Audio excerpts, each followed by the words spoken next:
Hai pendengar semua, selamat datang dan mendengarkan audiobook dari Audiotune.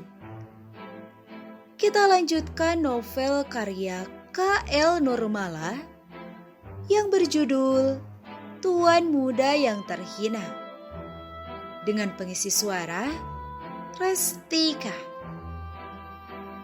Dan inilah episode yang ke-41, Keputusan Arjuna. Selamat mendengarkan.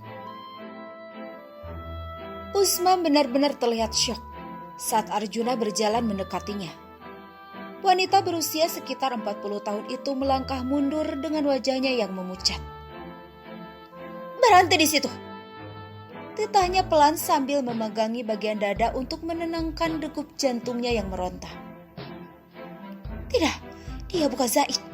Dia orang yang berbeda. Tapi siapa dia? Kenapa ada di rumah ini?" Batin Uzma. Sekilas pria di hadapannya itu terlihat sangat mirip dengan mendiang kakak lelakinya.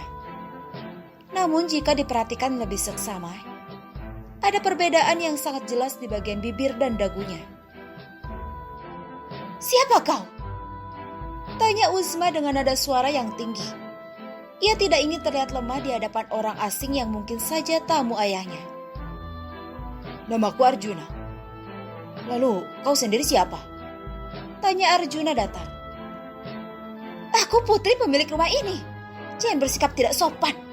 Atau suamiku bisa saja mengeluarkan bola matamu karena sudah lancang menatapku seperti itu," bentak Uzma. "Jadi wanita ini adik ayah?" batin Arjuna. "Baiklah, kalau kau keberatan berbicara empat mata denganku, buatkan aku kopi. Ku dengar kopi di sini berbeda dengan kopi di negaraku. Oh ya, aku akan duduk di sana."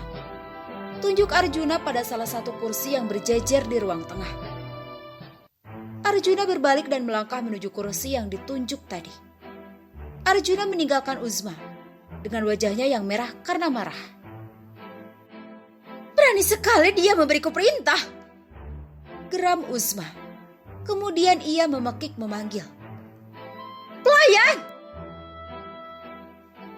"Saya, madam," sahut seorang pelayan yang menghampiri dengan langkah yang tergesa-gesa.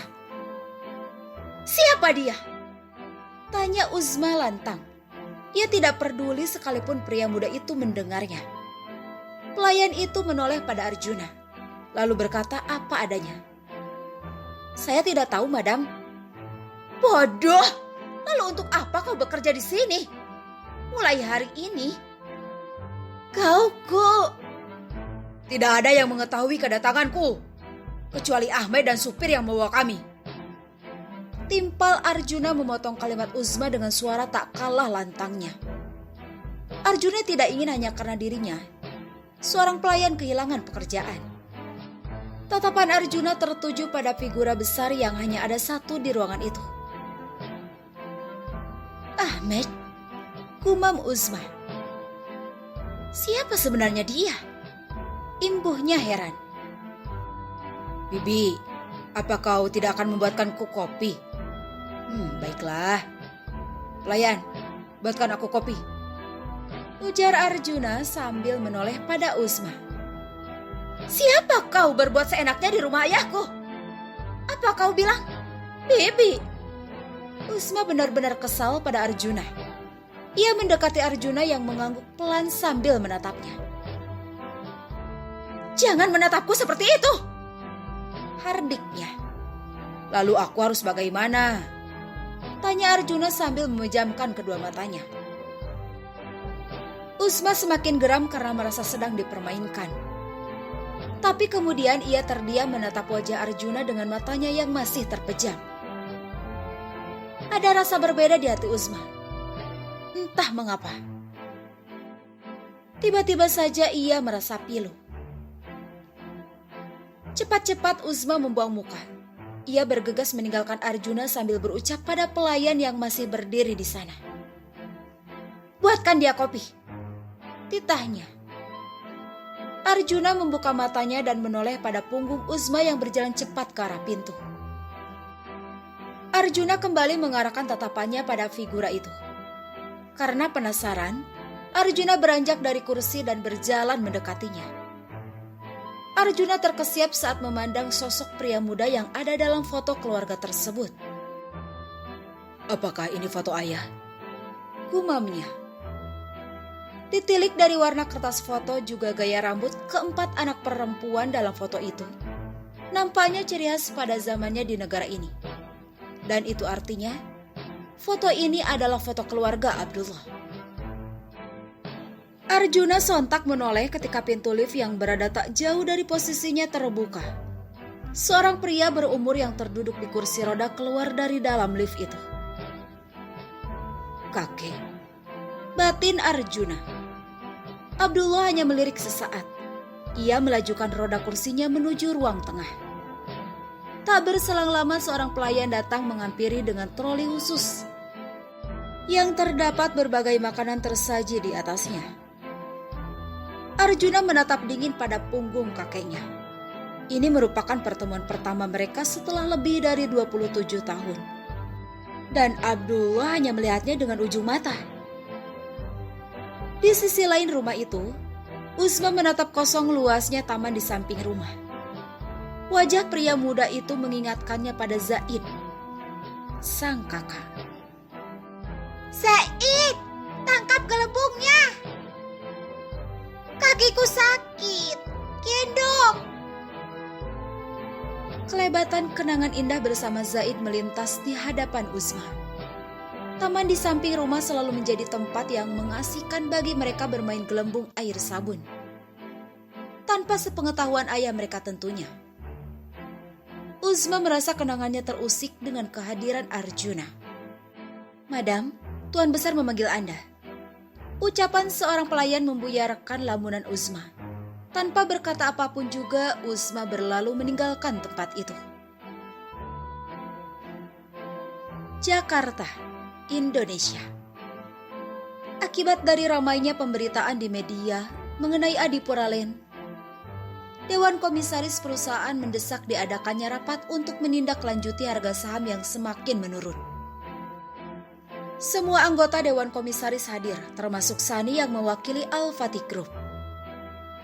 Di ruang rapat, Adipura didesak banyak pihak agar segera menyelesaikan permasalahan tersebut.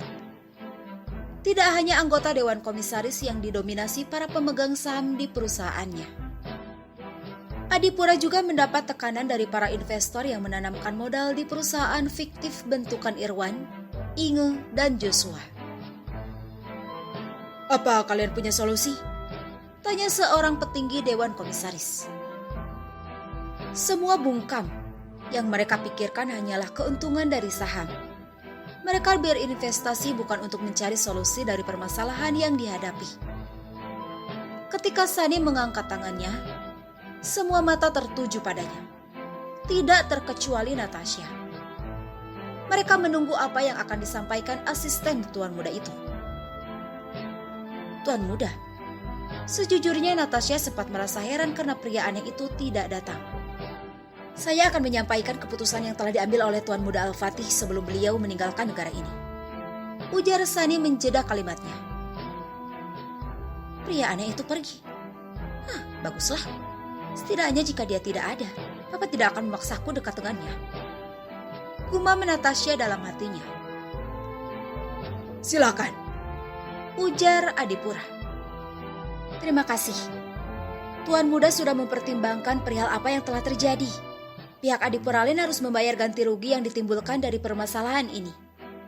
Dan harus memastikan semua permasalahan diselesaikan secara hukum." "Setuju." "Sial, Tuan Muda itu bukannya membantu, dia justru memojokkanku," geram Adipura dalam hati. Adipura menatap tajam pada Sani dengan tangan yang terkepal. Akhirnya kelihatan juga sifat aslinya. Awalnya saja bertindak seperti jagoan. Sekarang malah menghilang. Batin Natasha berdecih. Al-Fatih Group akan mengambil alih para investor yang berada dalam ruangan Adipura Land bentukan Joshua. Sehingga mereka akan tetap bisa mendapatkan keuntungan dengan kebijakan yang sudah ditentukan. Sambung Sani. Kebijakan seperti apa misalnya? Tanya seorang anggota rapat. Kebijakan ini khusus untuk mereka para investor yang menjadi korban. Misalnya, pembagian keuntungan akan diberikan secara bertahap. Bulan pertama setelah perjanjian hanya mendapatkan 20%. Bulan berikutnya lagi mungkin 30% atau 40%. Sahut Sani. Wah, enak ya jadi investor Al-Fatih Group. Kalau begitu saya juga mau. Bisa bantu saya? Celetuk seorang pengusaha. Adipura semakin geram melihat kelancangan mereka.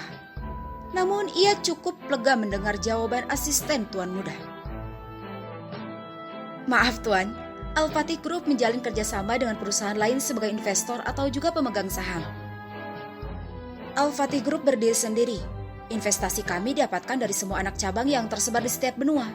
Jika kami dalam masalah, maka seluruh perusahaan cabang Asia yang akan membantu. Tutur Sani yang membuat pengusaha itu bungkam. Kami akan membangun anak perusahaan di wilayah sengketa sebagai solusi dari masalah ini. Bukan membangun perumahan, melainkan sektor lain yang akan menarik SDM. Sumber daya manusia di daerah tersebut. Sehingga tidak hanya para investor yang mendapatkan keuntungan, tapi juga masyarakat. Misalnya dengan kebijakan penerimaan pekerjaan dengan domisili di daerah itu, sekitar 70-80%. Jelas Sani. Tidak bagus. Dengan begitu Adipura Land tidak akan terlalu berat menanggung akibat dari masalah yang ditimbulkan oleh Joshua. Tapi Tuan Adipura, solusi ini tidak akan mempengaruhi permasalahan hukum mereka. Ujar pengusaha lain. Aku tahu. Kalian salah jika berpikir aku akan memberi mereka keringanan. Adam sudah mengurus semuanya. Proses hukum akan terus berlanjut. Tegas Adipura. Semua terlihat lega. Kemudian Sani pun meneruskan kalimatnya. Saya perlu sampaikan Tuan Muda tidak melihat adanya potensi dari perusahaan ini. Beliau tidak merasa rugi. Hanya saja Tuan Muda tidak mau lagi berurusan dengan Adipura Land. Sebagai gantinya, beliau akan memindahkan hak atas saham Al-Fatih Group kepada istri beliau, yaitu Nona Natasha Adipura. Seketika ruangan riuh. Jangankan para pengusaha itu, bahkan Natasha terkejut mendengarnya. Maaf ya, sepertinya tuanmu itu sudah hilang akal. Aku punya suami, jadi tidak mungkin aku ini istrinya. Ujar Natasha dengan raut tidak suka. Mohon maaf, Nona Muda. Saya hanya menyampaikan pesan Tuan Muda Arjuna. Sahut Sani. Apa? Arjuna? Natasha melongo bingung. Begitu juga Adipura.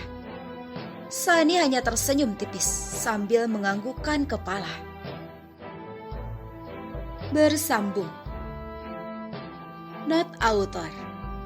Teman-teman, di part Timur Tengah jangan merasa risih jika adik menyebut nama terhadap kakaknya atau istri menyebut nama pada suaminya, karena budaya mereka berbeda dengan kita dan itu lumrah saja. Terima kasih. Episode ini telah usai. Jika suka, jangan lupa tekan tombol favorit di audiobook novel ini. Terima kasih telah mendengarkan. Kalau kamu mau dengar audiobook lebih banyak dan gratis, segera download AudioTune.